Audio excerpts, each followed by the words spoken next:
안녕하세요, 비트TV입니다.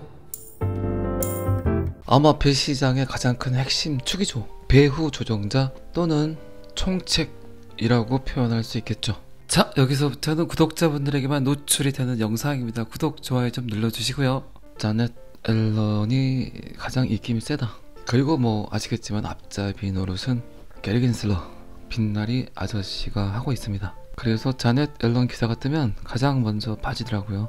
어쨌든 자넷 앨런 또한 지금 암호화폐를 통해서 삥을 뜯어야 되겠다, 돈을 벌어야 되겠다 라는 생각을 하는 것 같습니다. 자넷 앨런은 강력한 암호화 규정을 수입하는 게 중요하다. 돈이 이제 들어오니까 착착 수거를 해야 되겠죠. 거래소들의 위법 행위를 감시하고 세금을 잘 뜯어야 되겠다. 그건 뭐 그래서뿐만 아니라 국민들에게도 거기에 합당하는 세금들이 부과가 되겠죠. 뭐 제가 여러 번 말씀드렸지만 최근 일련의 사태들, 특히 거래소 관련 악재들은 미국이 물밑 작업을 하고 있는 거였다는 표현은 여러 번 했었죠. 사라지게 하는 그런 억압이 아닌 이제 정상적으로 받아들이겠다.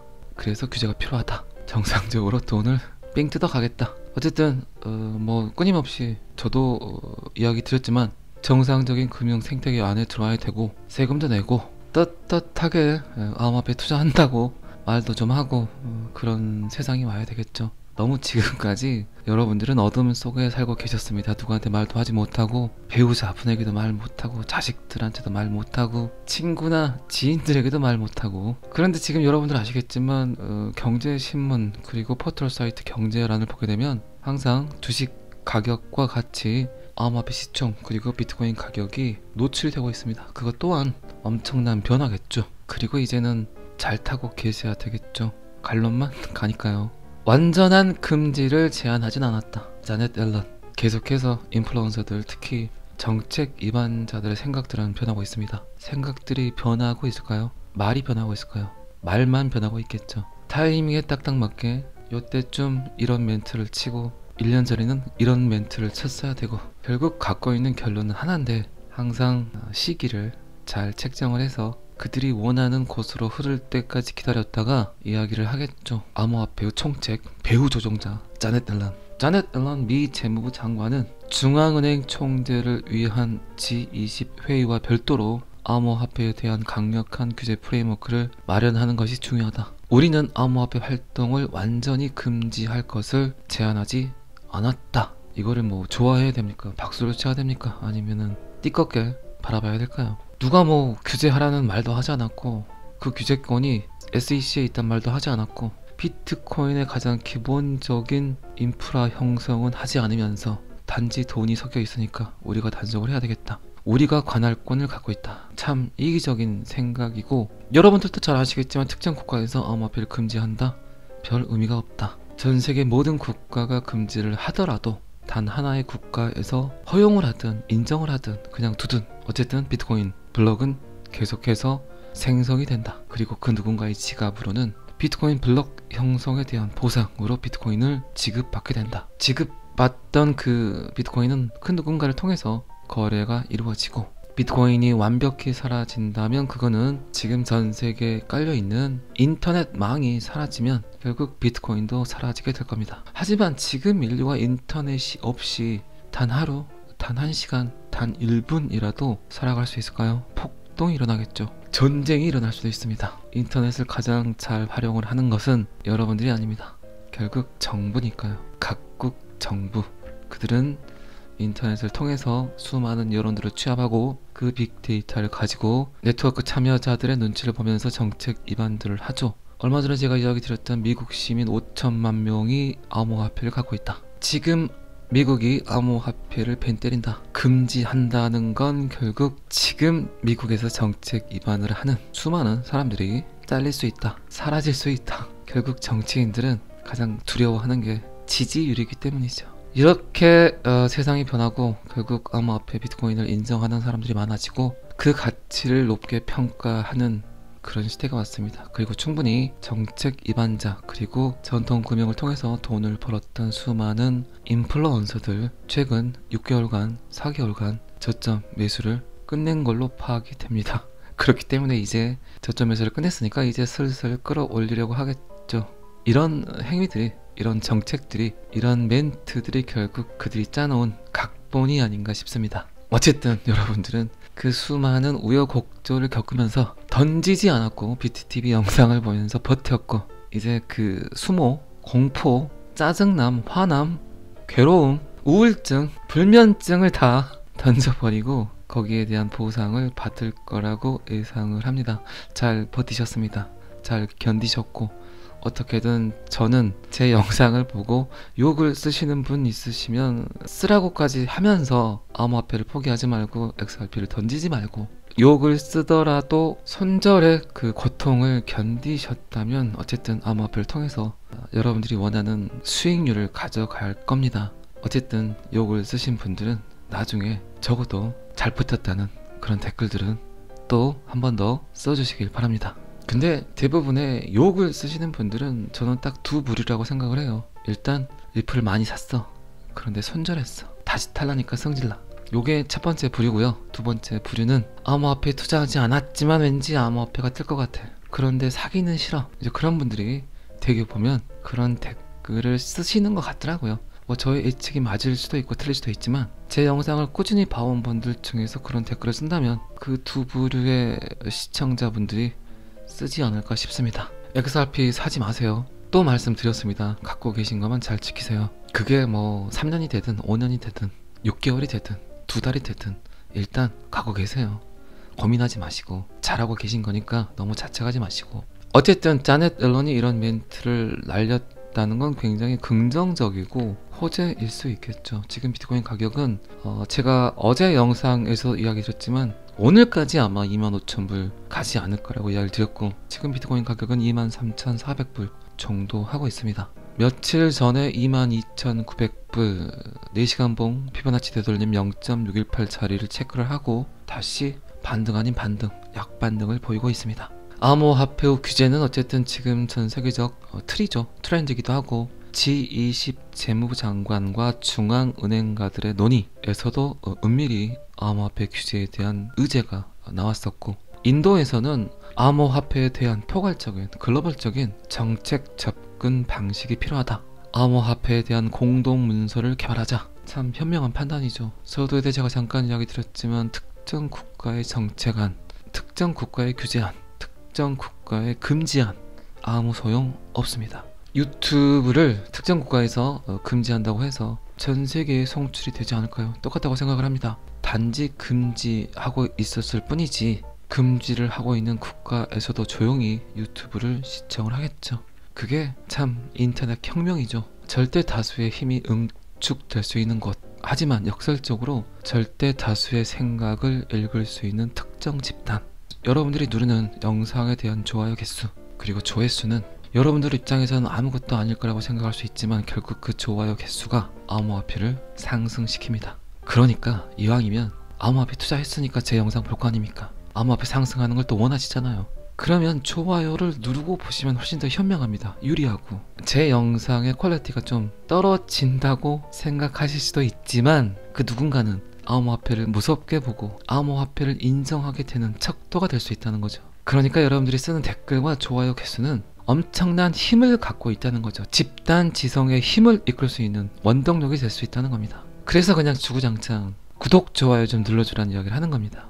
여러분들이 지금 하는 행위들이 얼마나 가치가 있고 의미가 있는지 여러분들은 절실히 느끼셔야 돼요. 암호화폐 상승을 원하는데 내가 할 수 있는 일이 뭘까? 그래, 집단 지성의 힘을 기르자. 가장 큰 암호화폐 상승의 원동력이 될 수 있습니다. 인도 재무부 장관은 암호화폐에 대한 기술 중심 규제 프레임워크 또는 국제 표준 운영 절차를 수립하기 위해서 G20 회원국과 상세한 논의를 하고 있다. 그리고 미 증권거래위원회 SEC는 암호화폐 기업에 대한 단속을 강화하고 있다. 그리고 자넷 앨런은 대놓고 이제 암호화폐 규제 프레임워크를 만들려고 하고 있다. 드디어 금융 생태계의 한 꽃으로 암호화폐가 점점 들어오려고 하고 있는 것 같습니다. 잘하고 계신 겁니다. 이제 시작입니다. 주식도 그렇고 금시장도 그렇고 비트코인 첫 번째 보상이 들어왔던 2009년도도 그렇습니다. 2009년 한 해 동안 비트코인을 보상으로 받았던 사람들 중에 단 3명만이 그 비트코인을 그대로 지금까지 갖고 있다고 합니다. 2010년 비트코인 가격 70원.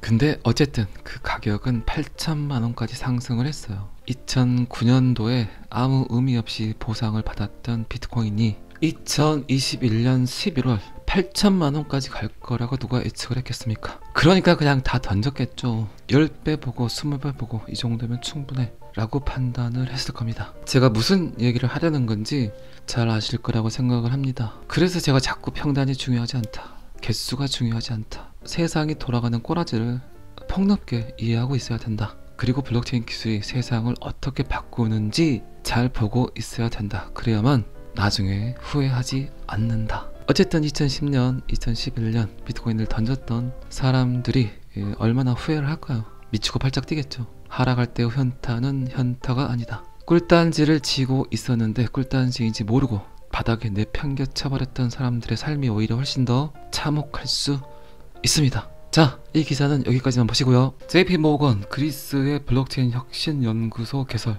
왜 미국이 아닌 그리스의 블록체인 혁신 연구소를 개설을 했을까요? 아시겠지만 최근 JP 모건에서는 계속해서 비트코인을 쓰레기 취급을 했죠. 불필요한 투자 자산이다. 그리고 제가 제일 싫어하는 전통 금융 인플루언서 중에 한 분인 JP 모건의 CEO 제이미 다이먼. 그런데 블록체인 혁신 연구소를 개설했다. 이럴 수 있겠죠. 블록체인은 받아들이고 암호화폐는 받아들일 필요가 없다. 분명히 블록체인은 폐쇄형 블록체인 그리고 개방형 블록체인이 있습니다. 암호화폐를 보상으로 받는 개방형 블록체인, 그리고 암호화폐가 필요하지 않은 폐쇄형 블록체인. 하지만 폐쇄형 블록체인보다 개방형 블록체인이 훨씬 더 많이 쓰이게 되고 전체 산업군의 성장을 이끌 수 있는 블록체인이 결국 개방형 블록체인입니다. 그렇기 때문에 지금 업비트나 빗썸, 바이낸스에 나와 있는 모든 코인들은 개방형 블록체인입니다.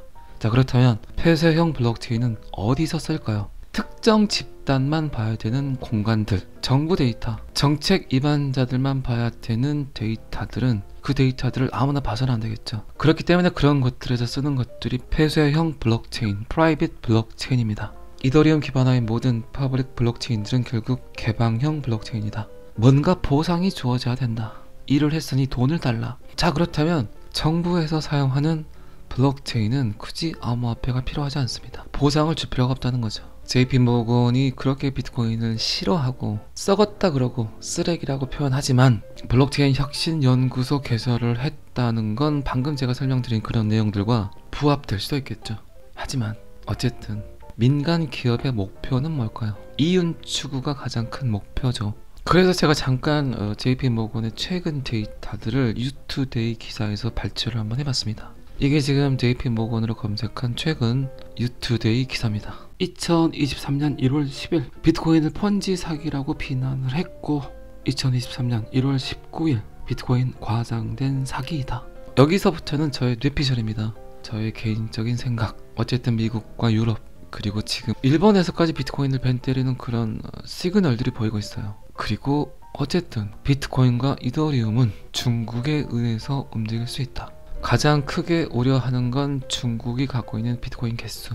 암호화폐 시장 전체를 성장시키고는 싶지만 암호화폐 대장주 비트코인을 중국이 너무 많이 보유하고 있다. 그들에 의해서 암호화폐 시장이 떡락과 떡상을 반복할 수 있다. 놀이객감이 될 수 있다. 그들이 던져버리면 떡락을 하고 그리고 그들이 다시 저점에서 잡아버리면 계속해서 중국에 의해서 암호화폐 시장이 오르락 내리락 할 수 있다 라고 판단할 수도 있겠죠. 자, 그렇다면 미국이 결정을 해야 되는 건 뭘까요? 뭐 제가 며칠 전 영상에서도 이야기 드렸지만 메이드 인 USA 코인을 찾으려고 할 겁니다. 전 세계 모든 사람들이 너무나 편하게 쓸 수 있는 코인. 디지털 안에서의 절대 반지. 수수료도 저렴하고 확장성도 크고 속도 또한 무지하게 빠를 수 있는 코인. 암호화폐가 갖고 있는 가치보다는 실용성을 따지는 영국, 독일, 미국, 일본도 마찬가지죠. 자, 그렇다면 어쨌든 JP 모건은 비트코인을 싫어한다. 그리고 미 정부, 유럽, 영국, 일본, 독일 모두 다 비트코인을 제거하려고 한다. 이 기사가 최근 JP 모건과 리플과의 관계를 써놓은 기사입니다. 2022년 6월 리플 파트너와 JP 모건이 아랍에서 힘을 합쳤다. 그리고 뭐 지금 아시겠지만 리플은 합법화를 위한 도전을 하고 있다. 명확성, 투명성, 그들은 특정 코인을 지금 목마르게 기다리고 있습니다. 그 시기가 점점 다가오는 듯 보입니다. 어쨌든 달러는 싫어요. 하지만 늘 그래왔듯, 항상 그래왔듯 달러에 대항하는 많은 국가들이 엄청난 피해를 봤죠. 달러 패권의 도전을 미국이 인정할까요? 결국 미국이 인정하는 코인을 미국은 최대한 활용을 하려고 할 겁니다. 그리고 여러분들 잘 아시지만 강한 부정은 강한 긍정, 최고의 악재는 결국 최고의 호재로 그 스토리는 끝나게 될 겁니다. 자, 이 기사도 여기까지만 보시고요. 독일이 저는 개인적으로 굉장히 궁금했거든요. 독일 암호화폐 관련 뉴스들을 최근 굉장히 좀 유심히 봐왔습니다. 어쨌든 독일이 갖고 있는 금융 인프라 영향력 굉장히 크죠. 독일 도이치 젠트럴 은행, 독일에서 두 번째로 큰 은행이고 800여 개의 협동조합 은행과 8,500개의 지점을 보유한 독일에서는 굉장히 큰 은행 중 한 곳입니다. 이 은행과 리플의 기사가 2018년 잠깐 떴었거든요. 조금 이따 제가 그 기사를 또 보여드릴 건데 결국 스위스 기업 메타코와 함께 암호화폐 커스터디를 제공한다는 데이터가 떴습니다. 독일에서 두 번째로 큰 은행은 암호화 자산에 대한 커스터디 서비스 공급자가 될 준비를 하고 있다. 이 제안은 금융기관이 디지털 자산 공간에서 운영할 수 있도록 전문적으로 지원하는 스위스 회사인 메타코와의 파트너십을 통해서 촉진이 될 것이다. 도이체 젠트럴뱅크와 리플과의 관계, 약간 의구심을 갖는 기사이지만 2018년으로 잠깐 가보도록 하겠습니다. 이게 지금 2018년 도이체 젠트럴뱅크 리플 블록체인 통합이 진행 중일 것이다 라는 기사였습니다. 제가 계속해서 그런 이야기 들은 적 있죠. 지금 금융권 관련 뉴스 중에 꼭 걸리는 코인이 하나 있다. 서두에 JP모건과 리플과의 관계도 살짝 이야기 드렸지만 지금 금융회사에서 나오는 거의 100%의 데이터에 항상 걸려있는 코인이 있습니다. 리플 XRP죠. 그만큼 리플이 보유하고 있는 기술력들이 탁월하다는 거죠. 쓸까 말까 고민이 아니라 써야 되는 그런 명제로 떠오르고 있죠. 2018년 기사지만 온라인 비즈니스 세계는 부정할 수 없이 변하고 있다. 아마도 그 정답은 블록체인 기술에 있다. 충분히 리플은 전통 금융회사와 결합을 했을 때 상당한 비용 절감을 실현할 수 있다. 리플의 인터레저 프로토콜을 고려하는 도이체 젠트럴뱅크, 과연 이 은행은 리플 테스트를 했을까?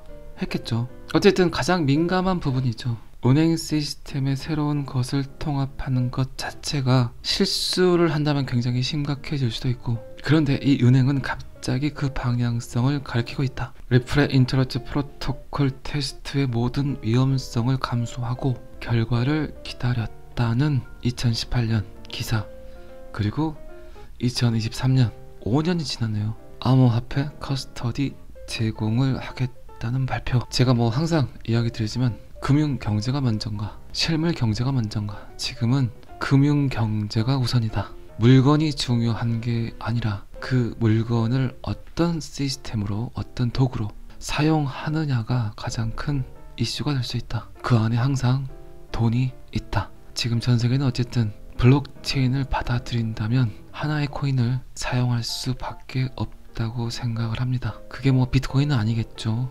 이더리움도 될 수 없겠죠. 어쨌든 그 결정, 그 코인은 충분히 여러분들이 알 수 있다고 생각을 합니다. 항상 선택은 여러분들이 하시는 거고, 저는 제가 알고 있는 암호화폐의 히스토리를 잘 엮어서 스토리텔링을 하는 스토리텔러 역할을 하고 있습니다. 결정은 여러분들이 하시고 그 결정을 존중하시고 지켜주세요. 그게 저는 맞다고 생각을 합니다. 잘 아시겠지만 항상 저는 여러분들의 성공 투자를 기원합니다. 오늘은 여기까지 하겠습니다. 구독과 좋아요는 항상 저를 너무너무 힘나게 합니다. 감사합니다. 비트TV였습니다.